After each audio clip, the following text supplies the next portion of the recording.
Roland Frasier joining us from over in the US. Roland, most of you probably don't probably need an introduction for most people, but Roland is a serial entrepreneur who's been part of more than 1,000 lifetime acquisitions, exits, and deals. His portfolio has more than $6 billion in annual sales volume. He's the co-founder and principal of 6 different Inc. magazine fastest growing companies. A recovering attorney and business advisor, Roland has run an international hedge fund and been involved in over 100 private and public offerings and advised major brands such as PepsiCo and McDonald's on business and legal issues. Welcome to the summit, Roland. Hey, thank you. I appreciate you having me here. Well, I think you've got some a presentation for us, so I shall let you bring that up on the screen. I will disappear for the next 30, 40 minutes, and then I'll come back and ask the questions from the audience. Looking forward to it. I love it. Thank you. Well, so I ask everybody what would be the best thing to talk about today, and they said alternative ways to finance acquisitions. And we've got close to 300 different ways to fund deals now. And the way we like to do it, I'm going to draw for you guys because I think it's easier. So basically, we start with the ask price and we say, okay, it is whatever it is. If we're in the UK or the EU or the States, basically, let's say the ask price is 1 million, right? And then down here, we have kind of how do we get to have it all taken care of? And it's also what I would like to come out of pocket, which is 0. So basically, I'll say, end of deal. So then everything that is in between here is basically the gap. And so the way I like to do it is say, what are the strategies that I have available to fill the gap? Now, everybody asks, what is, and I'm going to actually put that over there so it's easier. And I say, this is the gap. So how do we fill the gap? And the easiest way, I think, is to say that it's going to take a lot of different things to do that. It's like the easiest way would be if you have a pile of cash, then great. We're going to basically say, this is a bag of cash, and it is going to fill the gap with 100%. But that's really too easy in my mind. It's not even fun to play that way. So I like to start with saying, what is kind of an opening offer that I can make? And so the way I like to do that typically is I'll say, and you guys can move this any way you like, but I like to say basically I'm going to do a 20-80 deal. I'm going to look for 20% of the funding to come from an earnout. And I'm going to look for 80% of the funding to come from seller financing. Now, these are really common. And by the way, work in all the countries. But this is a really common way that I find that you can start a deal just to get a conversation going. So I'm going to ask the seller, hey, I would like you to carry back a note, a promissory note. I can secure it with the business so that if anything, and I might be doing an asset sale or a stock purchase or an equity purchase of a membership interest. It doesn't really matter how I'm structuring the deal. This is just how am I going to pay for whatever I'm buying. So 20% earnout, 80% seller financed. So in this case, that would mean that I would be talking about $800K of seller financing. And I would be talking about $200K of earnout. And so seller financing is just asking the seller to let you finance with them where they're effectively acting as the bank. And the earnout is a wonderful thing, whether you're a buyer or seller, to be using. As a buyer, it reduces your risk, and it's a great way to bridge the gap between what the seller wants and what you feel comfortable paying. So, for example, in this deal, if I was really comfortable that this business was worth $800K, then I would say, let's go with an $800K seller finance deal. The seller might say, yeah, but it's really doing this, it's on this hockey stick and it's going to be doing so much better now. And I don't really even want to sell it. So, I couldn't possibly take less than $1 million. Then you can say, okay, cool. I can meet you at your $1 million, but because there's some risk associated with whether or not it's going to hit all those crazy numbers that you say it is, I'm sure it is, but just to kind of be on the safe side, let's do an earnout so that unless the business hits those numbers I don't have to pay that last 200K. If it does hit the number, then I pay the 200K, but I don't pay it now. I pay it sometime in the future. And most earnouts are going to be between 1 and 4 years away. So basically, you could say, I'll pay that 200 in a year, assuming X, Y, and Z happens. I'll pay it in 2 years, 3 years, 4 years, or maybe 25% a year in year 1, 2, 3, 4, as long as the business hits certain metrics that we agree on. And that can be profitability based, that could be sales based, that could be retention of key customers, retention of key employees, or some combination of all those things. And then it could typically be somewhere between 10% and 40% of the total purchase price. So in this case, with $1 million purchase, that'd be somewhere between 100K, which would be 10%, and 400K, which would be 40%. So if I said, give me a 2-year earnout for 20%, I would be very, very much in the middle of the range. Okay. So that's, to me, a great opening offer. Now, that's not going to always get it. You're going to have sellers that say, I couldn't possibly carry that much. I can only carry this much. And so it's good to have an arsenal of tools that you can kind of slot in here. And so the way I look at these is basically, I'm going to say these are kind of like Legos, right? So basically, this is going to be one of my Lego blocks. And this is going to be one of my Lego blocks. And they're going to fit together. And ultimately, what I call the deal stack here, they're going to stack up to get me from the asking price to a fully funded transaction. So what are some of the other things I could do? Let's say that, like, this is my first offer. Okay. Now, what else, assuming that they don't go for that as the first offer, but at least I've got something to talk about now. And just to help you guys from a negotiation standpoint, I know you had somebody talk about that. I like to talk with sellers about the law of price and terms. And the law of price and terms says that if it's your price, if I'm not going to beat you up on the price, then it's my terms. And if it's the reverse, right? If it's my terms, then it's your price. So that's a really helpful thing to talk about. And it's hard to argue with a law. I don't know that that's like a law of physics law, but it's a good law to talk about. So, and it generally holds true. So let's say, okay, now the seller says, nope, I don't like the 80-20 thing. What else you got? You're going to say, well, tell me what specifically you didn't like about the 80-20 thing. And maybe they come back and they say, well, here's what I could do. I could do 100K as seller financing. I can spell seller. I really can. It's taken me years to be able to do it, but I'm going to spell it right. There we go. Let's say that they're comfortable doing 100K seller finance, and they're comfortable doing 100K earnout.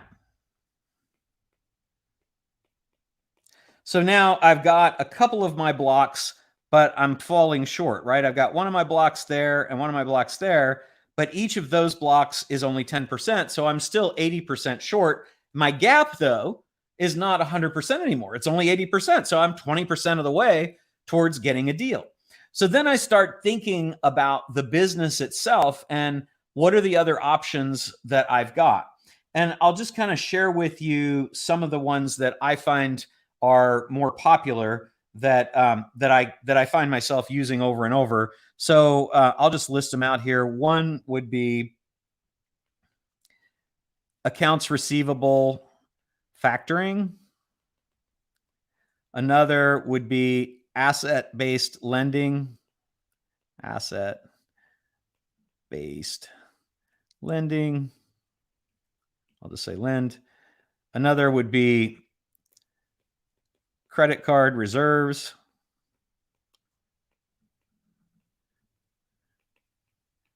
Another would be inventory financing. And I'm going to do a special kind of inventory financing called inventory consignment because I find that to be a really good tool. Another would be something we call integrator equity. And I'll explain these as we go.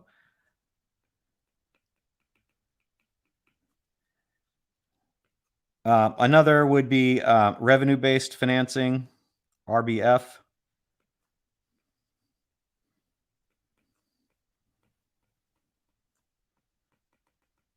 And another would be supplier loans.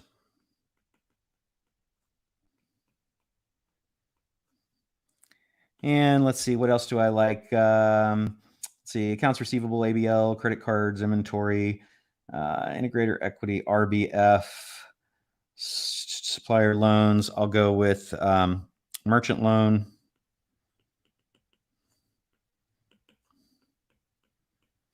And we'll go with carve out. And then I'll talk about a concept that is very near and dear to my heart that gets a lot of deals done, and that is the deferred down payment.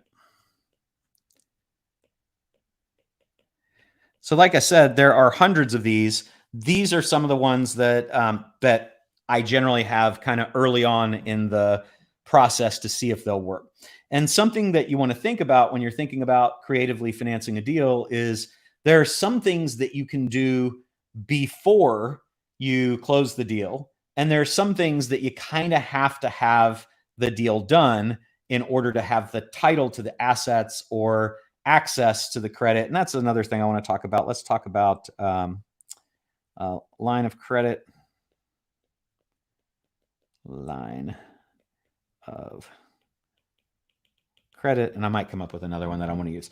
But these are things that you would have to have a title already of the company to be able to enter into this type of deal. So some of these things would go in your LOI, your letter of intent, and some things would not. So if I kind of just say, like, here are some things that accounts receivable financing, right? That's got to be, I'm going to do PC for post-close and BC for before close. So that would be typically a post-closing thing. Asset-based lending, using the assets of the company to borrow a loan, would typically be post-closing. Getting access to credit card reserves would be post-closing. Inventory consignment would be before close. That would be something you would agree on, and I'll talk about all these a little bit more. You would typically cut your integrator equity deal before close. Asset-based financing is typically going to be post-close, and supplier loans is typically going to be before close or after or post-close. I'll talk about that. The merchant loan is typically going to come either also. I'll just put either. The carve out is going to be pre-close, before close, so BC. DDP is BC, before close, and the line of credit can be either. And so I'll explain what each of these are as we talk about them. So now I've got basically this giant 80% gap that I've got to figure out how can I fill, right? So let's start looking at some of these things. So if the business has accounts receivable, that is any money that is billed to customers but not yet paid. Then there are people that are out there called factors that will acquire those accounts receivable outright in a non-recourse transaction, meaning that they're going to just give you a pile of money, typically between 50 and 85% of the value of those accounts receivable. So if you had 150,000 in accounts receivable and you found a factor that was willing to purchase them for, say, 67%, 67% of 150K would be 100. So you'd have 100K, right? So that would be something that I might look at and say, well, after the transaction, I could do, after the transaction closes, I could get, that's nice. I always like it when it changes the solid line. There we go. Okay. I can say after the transaction, I could get you, and we go back to the right color. I literally let my pen slip and it decided it wanted to be difficult on me. Okay. Basically say I could do 100K that I could get by factoring those accounts receivable. The other option would be that you don't sell them non-recourse. You can get more for them typically if you're willing to do it as a loan where they can come back against the company. That's with recourse, and that's more what we call factoring. Those are two different ways to do it, two different strategies, by the way. But that could be a way to do it. But let's say that in this business, you don't have any accounts receivable. It's like there's you send out the bill and it's paid instantly, then that creates accounts receivable. But maybe it's a transaction where they walk into your shop and they're actually everything is happening right there. So there isn't anything that you've billed that you hadn't been paid for. And by the way, accounts receivable exists in most businesses, like digital marketing agents, most service businesses, especially digital marketing agencies, law firms, accounting firms, tax practices, home service businesses. All of those will typically have some level of accounts receivable that you can use that as a financing strategy for. But in our case, let's make it hard. Let's say that they don't have that. Well, another thing that you can do is you can do asset-based lending. And asset-based lending is, okay, well, let's say that the business has computers and it's got 100,000 worth of computers. Well, I might be able to go out and find an ABL lender. There's a whole category of these people that are out there who would lend money against the assets of the business. But let's make it hard again. Let's say that this is a service-based business and the assets are mostly in our heads and our intellectual property, and we can't find anybody that would loan anything meaningful enough to do an asset-based loan. But you should definitely be thinking, does the business have assets that I could do that with? Well, what's the next thing?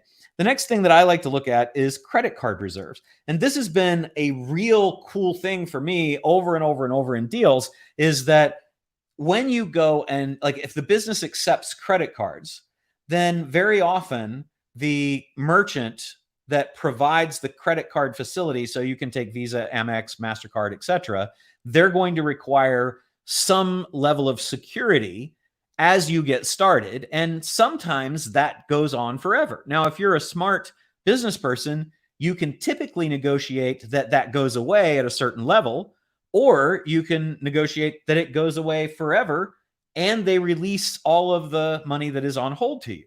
But many, many, many businesses don't realize that, don't think about that. It becomes this hidden asset that they don't even understand exists. And they haven't thought about the possibility of getting it released. So I'll very often find out in my due diligence, what credit cards does it take?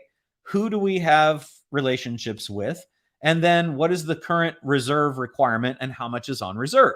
So when we go into that deal, then I know that there's a decent chance, if I'm going to get the credit facilities as well, then, or if I'm going to buy the stock versus the assets, and there's lots of other ways that you can do this, but then I'll probably have the ability to do something with the credit card reserves. And one of my favorite deals, we went in and acquired the business, and the business had a couple $1 million of credit card reserves built up. We went in and got all 2 million of that released, basically paid for the entire business purchase. And so I really want to know what's going on there. So let's say that this business has 200K of credit card reserves, and we assume that we can go in and get at least 50% of that released.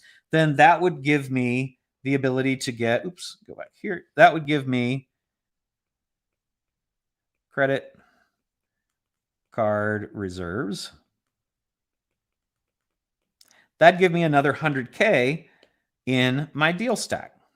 So now I'm only 70% shy. I'm 30% of the way there. Okay. And I'll add another one down here that I like a lot, and I'll share with you guys. And that's sponsorships, because that's a fun one. Okay, so now I've gone through 1, 2, and 3. What about inventory consignment? If this is an inventory-based business, then one of my favorite things to do is say, okay, I'll tell you what, seller, here's what we're going to do. There is 100K of inventory that is sitting on the books at cost. It's all good. It's all saleable. And so let's do this. I would like for you to consign that inventory to me. At closing, you're going to have title to the inventory. It's not going to pass to me, but you're going to consign it to the business, and I will pay you the cost of the inventory, not what it sells at, which is typically 3 to 10 times more, right? I will pay you the cost of the inventory as the business sells the items. So let's say that there's 100K of inventory in stock.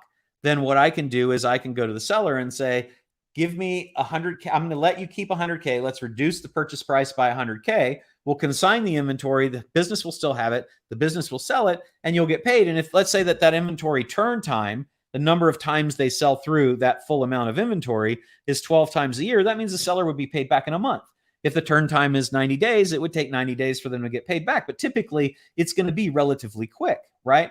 So that's a really cool way to get more financing without it really being seller financing, even though it is kind of a form of seller financing, and without having to go to an institution. So you kind of know you have it done. You can also get institutions to do inventory financing, but the seller will typically give you credit in a consignment deal for 100%, whereas a lender might give you 50% or 25%. So I really like this inventory consignment concept. And so that might be something else we do. So let's say that we are able to do 100K of inventory consignment. So I'll say inventory consignment. Now what that's done is that's gotten us another 10% of the way towards doing our deal, another block in the deal stack. Now we're only 60% of the way away from having this deal fully funded. So the next place that I'm going to look is integrator equity. Integrators under Gino Wickman's traction and rocket fuel concept is that in businesses, there are visionaries that have all of the vision of this is what we're going to do and take over the world and how it's going to be good. And then there's the integrator who's the person that says, okay, I'll make that happen. Right. So when we go into a business, one of the ways, like I never want to run any of the businesses that I buy. And so one of the easiest ways to find an operator for the business is to have somebody that's already a key person there. So maybe she's in charge of marketing, maybe he's in charge of accounting, maybe she's in charge of ops or manufacturing or whatever. But one of those key people, maybe a general manager that never thought that they might even have the chance to have equity ownership of the company. And I'll go to them and I'll say, hey, listen, I'm in the process of acquiring the company, and I know that you're a key person. I'd really love to be sure, number one, that you're going to stick around after this. So are you going to stick around? And then after I get the yes, I'm going to say, have you ever wanted or wished that you might be able to have an ownership interest in the company? And a lot of times they're like, I never even thought that that was possible. And so I can talk to these key people, and then I can raise money from them. And how do they have money? They have savings. They've got friends and family. They've got home equity that they can borrow against. They've got stock and bond portfolios. They own crypto. I mean, it's not hard to find someone who is an upper level management person who has savings, credit lines, or access to capital. And so what I'll do then is I'll make them the offer to come in and be a part of the deal, because it gives them skin in the game. It ensures to me that they're going to hang around. And it also is a big incentive for them to work twice as hard and do well, but it can also provide capital for me to acquire the business.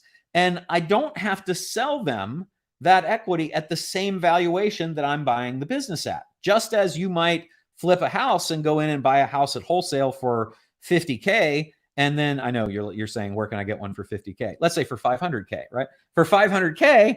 And, but it's then worth 700 without doing anything to it. Just because you bought it right, you can sell it to somebody else in a wholesale transaction that will then go and do the rehab and develop it. This is the same kind of thing. So I might acquire a business at one price and then, or one valuation, and then make the offer to the integrator at a slightly higher or even a significantly higher, depending on how good a deal I cut. Okay. So let's say that in this case, we pass it on to them at the same value that we are buying it at. And that's $1 million. And they maybe it's the chief marketing officer and the chief financial officer say that, yes, they would like to do this. The other people don't have the money or say they're not interested. And I give 5% of the company to each of those people. Then I'm effectively raising, in that case, 100K, but I've got 50K from my CFO and 50K from my CMO. And this is called integrator equity.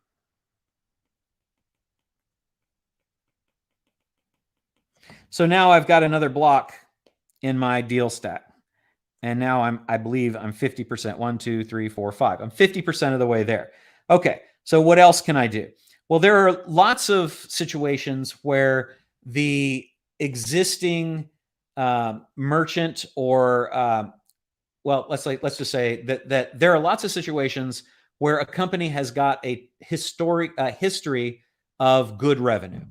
And there are companies, one of them is lighter, but there's several that are out there that will do what is called revenue-based financing loans. And so they are secure in lending the money because they know that the business has a history of several years of earning a certain level of revenue and that that's likely to continue in the future. So it's a very low risk for them to advance money to the company and then get paid back over time as the revenue comes in.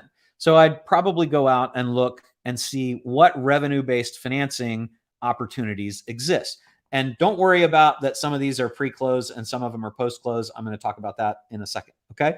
So I could go out, find myself a revenue-based financing loan, and let's say that I'm able to get 100K there. And we'll call it just RBF. Okay, well, that puts me 60% of the way towards my total funding, okay?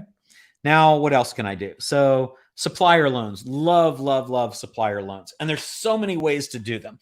So one of my favorite things in one of the deals that we were involved in is that it was a house flipping company doing at the time about 60 million a year.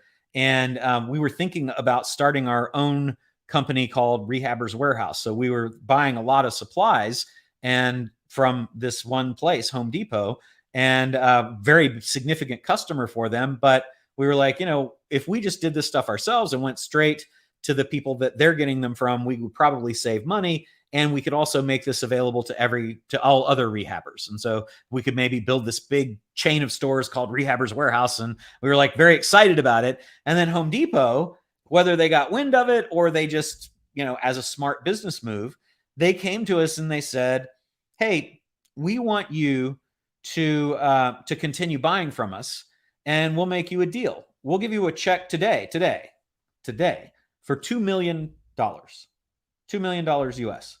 And if you continue, or when you continue to buy from us, so same as always, we're not raising prices or anything. Everything stays the same. But if you continue to buy with us for 2 years, then we'll give you another 2 million at the end of 2 years, which stopped us from opening this grand scheme of a Rehabber's Warehouse that we had. But that tells you how important it is to suppliers to have good customers stay. And so while you might not, or the business that you're acquiring might not be buying so much that Home Depot is coming along and giving them cash in $4 million chunks, they might still value the business enough to do one of three things.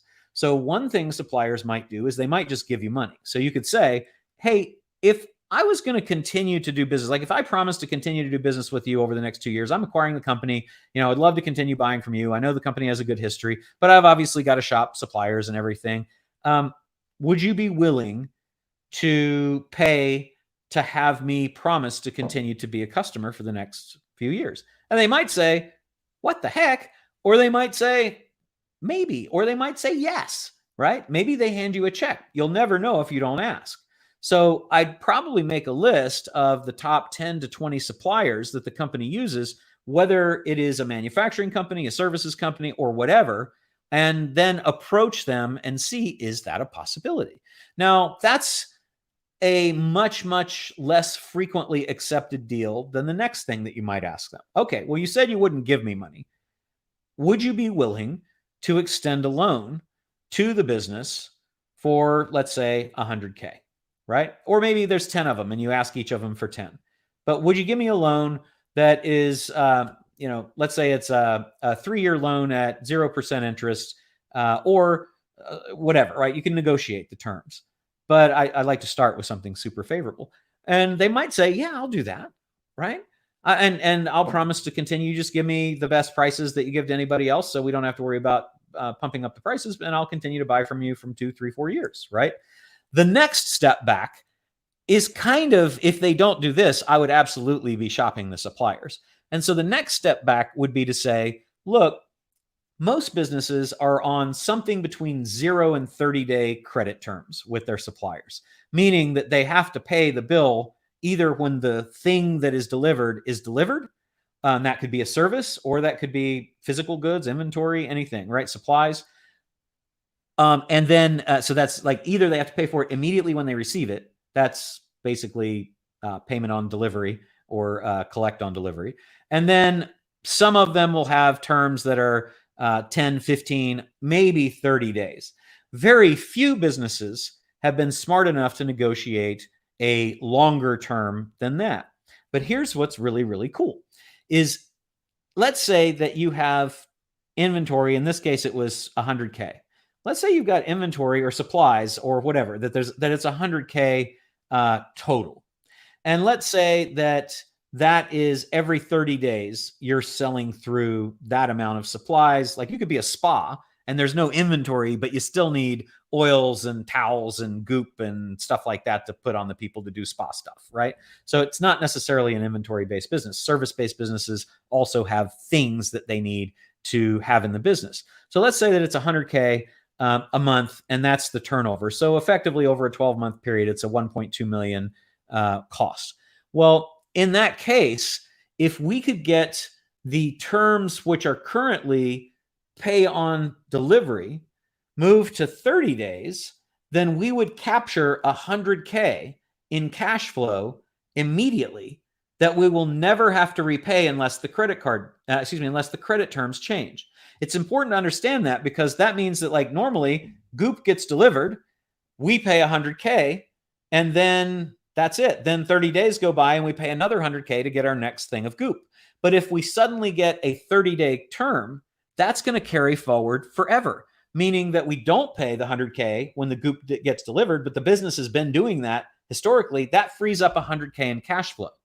And then 30 days from now, I have to pay for the goop that was delivered 30 days ago, but I've got another 30 days until I have to pay for my presently delivered goop, right? So what's cool about that is that it buys me only one time, but it buys me this amount of money that is equal to whatever I was spending before. So if I could get, let's say, 90-day terms, then that would be a 300K difference. If I could get 90-day terms, it's 300K difference, right? If it was 60-day terms, it would be a 200K difference. So it's pretty important. And actually, it works out to be more than that, but I don't want to confuse you. So if I can just get better supplier terms, not a grant, not a gift, not a loan, just better terms from my top suppliers, I can probably find this 100K. It's a really great way to get business. And that's going to be supplier terms. Great. We're getting close. Okay. So how far are we? 1, 2, 3, 4, 5, 6, 70% of the way towards financing our deal with no money out of our own pocket yet. Okay. So what else could we do? Well, we could go and talk to the merchants. If we have credit cards that we're accepting, then very often, and we actually do this quite a bit, we can go to the merchant and say, would you be willing to extend a merchant loan? And the merchant might say yes. Now, you might say, yeah, but if the and American Express, by the way, is the one that we use more often than any other. But you might say, yeah, but if I'm doing an asset sale, then I'm going to have my own merchant. I have to have a new merchant account. The old merchant account's not going to stay. And that is true. But what you can do is you could say to the seller, listen, as part of the deal, I would like for you to get a merchant loan, and then we'll assume that loan. So you can have them use the credit facility that's already in place. This also works for lines of credit. If the business has business credit and it's tied to the seller so that it might go away if you do an asset purchase, or even if you do a change of control in a stock sale, then you can say, before you do the closing, before title transfers, let's hit the business line, and then we'll assume it as part of the deal. Okay. So that's something that works really, really well. And I'm going to call that 100K merchant loan. But keep in mind, you could do that with a line of credit or anything else. And that's 1, 2, 3, 4, 5, 6, 7, 80% of the way there. So what else could we do? Well, I've got carve out. Carve out is when you don't really want all the assets of the business. Very often there's stuff in the business that you don't want. So if that stuff adds up to anything significant, you might say, I want to buy the business, but let's reduce the purchase price by the amount of that stuff. And one of the coolest deals that I saw in this was a seller who wanted several $1 million for the business. And but when we asked, we only wanted, it was like 2 different kinds of software. And when you ask the seller, what do you value these 2 components of the business at? The seller valued the thing that was the least appealing at the highest price. And so by carving out that high priced thing we reduced the purchase price by about 75%, acquired the thing that we wanted anyway for 75% less than we would have had to otherwise acquire. And stuff like that happens all the time. So it's really important that you're clear on what are all the assets and the business units and the profit centers in a business, because that's something that you could do. So that's called a carve out. And let's say that that was 50K. Carve out. Okay, so that gets us 85% of the way there on our deal stack, 15% to go. What else could we do? Well, one of the things that people don't think about very often is sponsorships. The cool thing about, like, if you go raise money from investors, they own money, they own equity in the business forever. They don't ever pay you again. But if you've got something that someone somewhere values, then that like they would like to have access to your audience, for example, then you can get a sponsor, and a sponsor pays you every single year, or at least every single term of renewal. So very often we'll go out and we'll try to find sponsors who would like to, who offer non-competing products or services to what we're offering right now. We'll create a strategic relationship with them, and then they'll pay for the right to have access to our audience, whether it's through posts, ads, campaigns, or whatever. But that's a really, really cool thing, because then if you don't like the sponsor, unlike an investor comes in, you don't like them, you're stuck with them. If the sponsor comes in, you don't like them, you don't renew them. And they pay every single year, right? So, and you don't pay them dividends. You don't, it's like a lot of good things about sponsors. So let's say that we find a sponsor who's willing to come in for 50K. So now, oops, wrong color. So that's going to be a sponsor.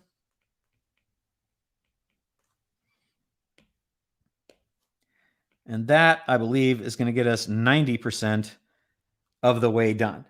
So what else can I do? Well, like I said, there's about 300 different things you can do. But if I was looking through here and saying, what's another simple opportunity that's kind of cool, I would say, oh gosh, I probably like, let's try to keep it simple. I probably ought to say this, because this is something that you might decide that you want to do, is you might want to just go and get friends and family loans, or investors, or something like that. I really like strategic investors. So I like my investors to bring something to the table that's going to help grow the business. So I might look at, again, non-competing products and service offerings that I would like to offer the business, and then having a relationship by having somebody come in as an investor at that level, then they're going to be inclined to expose their audiences to the thing that they now have an investment in. So let's just do that final 100K as a PPM. And a PPM is a private placement memorandum, where you are offering an equity ownership position, or a convertible note, or a SAFE, or something like that to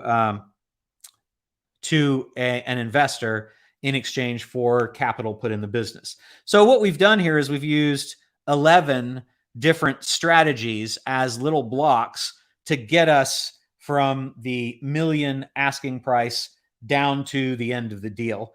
And we've not even really tapped 3% of the potential strategies that we could use to do this. So that's the first thing I want to talk about funding. And then just very briefly, I want to say, as you're doing this stuff, each of these things that you do, you want to be sure that the current cash flow of the business can cover whatever it is that you are taking on in terms of a monthly payment obligation. And so what I like to do is have an amortization schedule that I look at and say, this is basically what the amortization schedule looks like every month. And I just write down here, and let me see if I can find a good highlight color. There's one I haven't used. I'll basically just here on this side say, for my principal, month 1, 2, 3, 4 down to 72 if this was 6-year financing in this particular deal, and this is an actual deal. And what I do then is I say, how can I make the business afford the payments better? And so when you start, like if I was, let's say this is for a $20,000 per month payment. So let's say that If I have 20,000 per month, but I'm operating in a market that's got a 50% tax, I need to earn 32K per month to get my 16K for my monthly payment. But if I instead could change the 16K payment from a non-tax deductible post-tax spend to a pre-tax deductible item, then instead of having to earn 32K to make a 16K payment, I only have to earn 16K. So what I can do is I can alter the characterization of the payments in my deal. Like when I'm creating that deal stack, then I can alter the payments and say, actually, it's interest only for the first year. And so that means that my 16,000 payment is going to be only 16,000 that I have to earn because I can write off 100% of it. No amount of that is going towards principal. And then I can backload principal on the end after I've had a chance to raise prices, acquire more businesses, get operational efficiencies, professionalize the business, or maybe I just sold it and I don't have to worry about it anymore. But that's something for you to think about as you're doing these creative strategies in your acquisitions is how can I characterize when I'm going into the deal? How can I characterize these things in a way that will be the most tax advantage to allow me to have the most cash flow available from the business for it to support the purchase of the business? And that's basically what I have today. The only thing that I want to add before I head out is this last thing that I talked about that I mentioned here, which is a deferred down payment. And so the deferred down payment is a way for you to time shift the ownership of the business to be able to do things that you can only do once you have title. So like I mentioned, as I went down this list, accounts receivable factoring, asset-based lending, credit card reserves, that's all stuff that you typically can't do until after closing. But you need the capital from that to be able to pay for the business. So how do you get control of the business so that you can do these things you have to have title to the business or the assets to be able to do, but also have that be something that you're using to help pay for the business?